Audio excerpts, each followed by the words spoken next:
Hi everyone, welcome to the Hollywood Makers. I am your host, Claudia Cano-Asbjornsen. On today's episode, we will dive into what the end of the Hollywood strikes mean for the workers and for the viewers. Now that SAG-AFTRA has reached a deal after the longest actor strike in Hollywood, we will explain what was included in this historic agreement. We will also talk about when we can expect our movies and shows to come back, and we will give you the scoop on the movies you must watch. Let's start.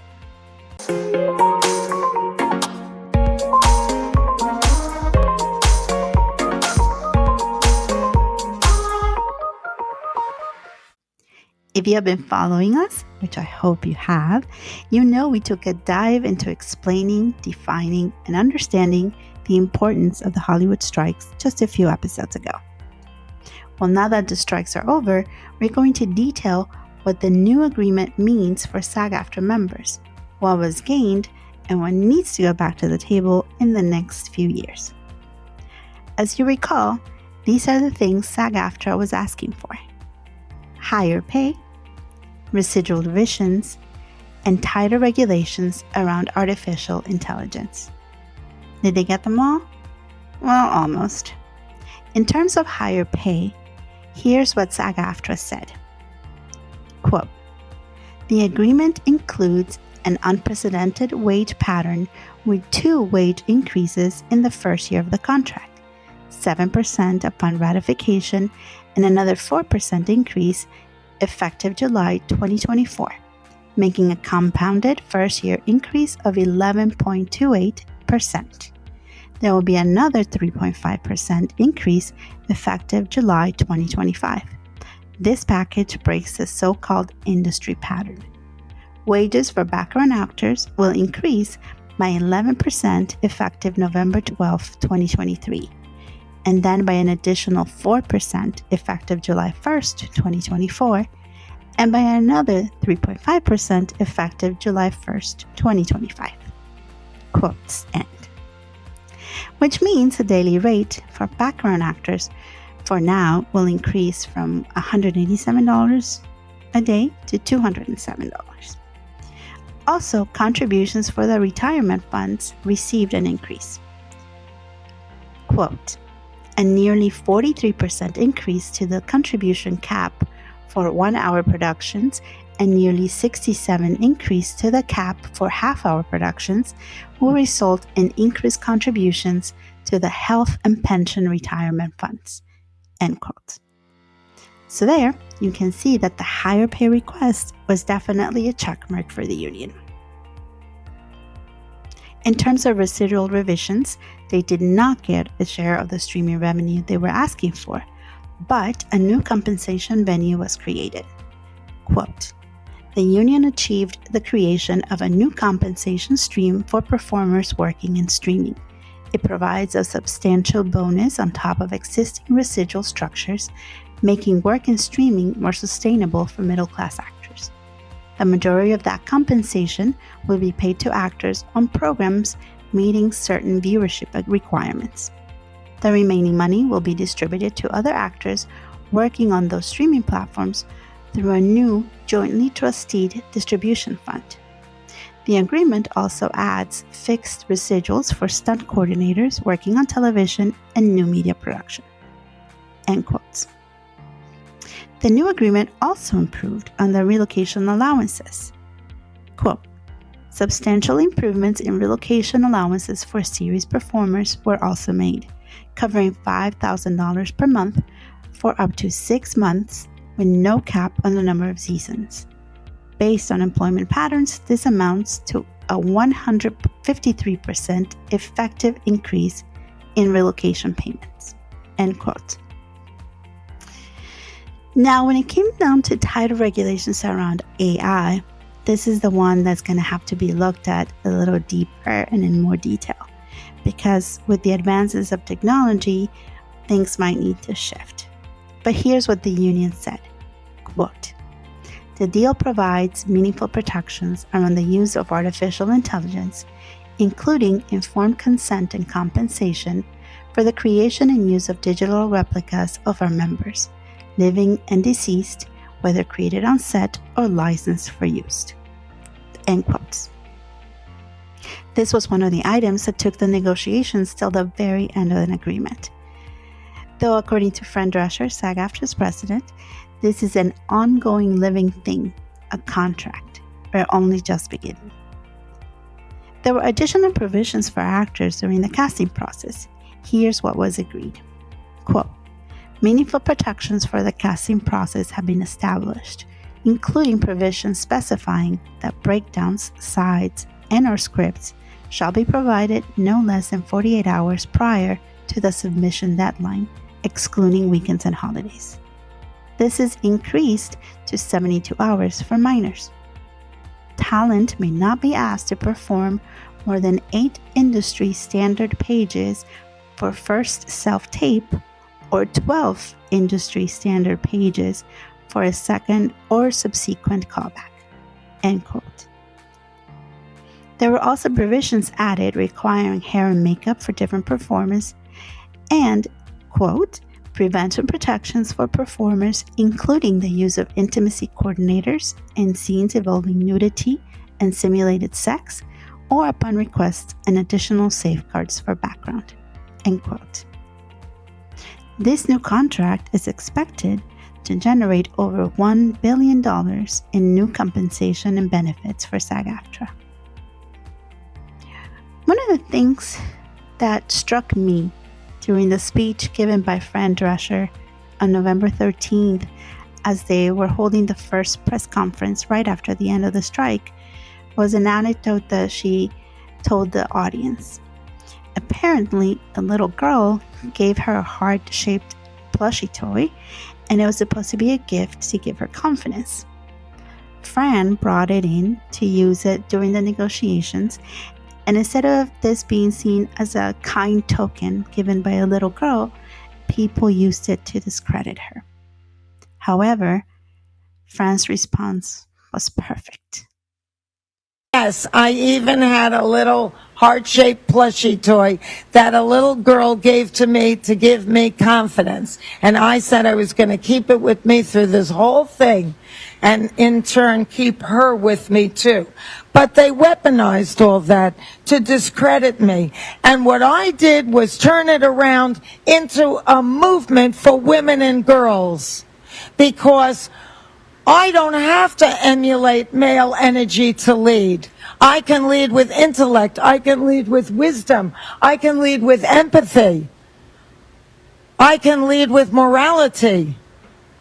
I can have a plushie toy with me, and I can lead, and I can still rock a red lip.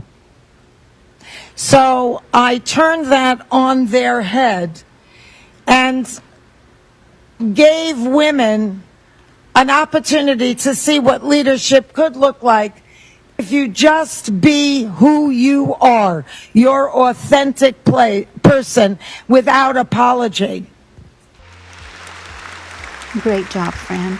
You can certainly lead with intellect, empathy, and female energy. Well, now that we know how the end of the strike and this new agreement impacts the actors and performers, we all probably want to know, how does this affect our shows and movies, and if we're going to get new material or if we're going to have to expect more delays. Well, this is what we know. According to Deadline, there have been a few shifts happening with the biggest movie releases. For example, Disney announced that Deadpool 3 is now set to be in theaters July 2024 instead of its original release date of May 2024. This means that Captain America: Brave New World is not releasing in July as expected, but it now has been pushed to February 2025. Disney also announced a delay in the prequel of The Lion King, Mufasa: The Lion King, which now has moved from July 2024 to December 2024. Marvel has also moved Thunderbolts from December 2024 to July 2025, and the Blade reboot has been pushed to November 2025 from its original February date. Sony Pictures has also moved the third Venom movie to November 2024, when this was supposed to be a summer movie. Meanwhile, 2 of the May 2024 releases are staying with their original opening days. Those are 20th Century Studios' Kingdom of the Planet of the Apes and Warner Bros. Furiosa, the Mad Max spin-off. In the world of TV and series, Deadline has also published an article announcing the series finale of Young Sheldon on CBS. The series will end after its 7th season, with the finale expected to air May 2024. Since the strike ended, many series went back to production right away to make sure they could return in February of 2024. Most of them will be doing 10-episode arcs, like the return of Grey's Anatomy, while other shows like Law & Order and FBI dramas are expected to have about 13 episodes. One of the shows that is expected to have a few more episodes is ABC's Abbott Elementary, which will be airing its 3rd season. So there you have it. You are now updated on what is happening with the delays and when to expect some of your movies and favorite shows to come back. Today, we are also giving you the scoop on some of the movies you should be adding to your list on our segment, Ones to Watch. Let's start by talking about Radical. Radical is a new movie starring Mexican actor, comedian, and producer Eugenio Derbez. Radical is based on a true story. It features the amazing teacher Sergio Juarez Correa, played by Eugenio, who used unorthodox and creative ways to teach kids at one of Mexico's worst schools. Derbez bought the rights to this story several years ago after he saw a news report that featured an article by Wired magazine titled A Radical Way of Unleashing a Generation of Geniuses, a story written by Joshua Davis about a 12-year-old girl in Matamoros, Mexico, that was being called the next Steve Jobs. The girl was one of Sergio Correa's students. Correa's methods were so successful that after just 1 year, most of his students were able to excel in one of Mexico's national exams, obtaining high honors, when just a year earlier, only half were able to even pass the test. Interesting facts about Radical: the movie received the Festival Favorite Award at this year's Sundance Film Festival. Many of the kids in the movie are not actors. They were selected from a group of kids that wanted to be part of the story. Paloma Noyola, who was the 12-year-old featured in the article several years ago, is currently attending law school and might be entering a second career soon. The amazing teacher Sergio Correa continues teaching 6th grade at the same school in Matamoros. Next on our list of ones to watch is Disney's Wish. Wish comes just in time to celebrate Disney's 100 years. It is an animated musical featuring Oscar winner Ariana DeBose as the main character. Asha is a young girl who wishes on a star and gets more a direct answer than she bargained for when a troublemaking star comes down from the sky to join her. The story also featured the voices of Chris Pine as King Magnifico and Alan Tudyk as the boy of Asha's sidekick, a goat named Valentino. The story takes place in a fictional kingdom called Rosas, where Asha must help her loved ones and defeat the terrible king to make her wish come true. The movie has all the elements of a Disney classic: the music, the themes, the humor. Some interesting facts about Wish: Ariana DeBose won her first Oscar for her role in West Side Story. She will now be the first Afro-Latina princess. The movie is being directed by Chris Buck along with Fawn Biosanthorn. Chris is an Oscar-winning director best known for directing Frozen and Frozen 2. Fawn is a Thai film animator known for her work in Zootopia, Moana, and Raya and the Last Dragon. She's making her directorial debut with Wish. The film has a combination of watercolor style with CG animation. Songs for the movie come from Julia Michaels and Benjamin Rice. Costumes of the main characters combine modern outfits with ethnic touches of multiple backgrounds. And there you have it. These are just 2 of the movies that you need to add to your list. Next episode, we will be giving you the scoop on 2 new productions that are definitely going to be part of the Oscar contention. Remember to send us your comments, like, subscribe, and don't forget to become part of our community of Hollywood makers. Till next time.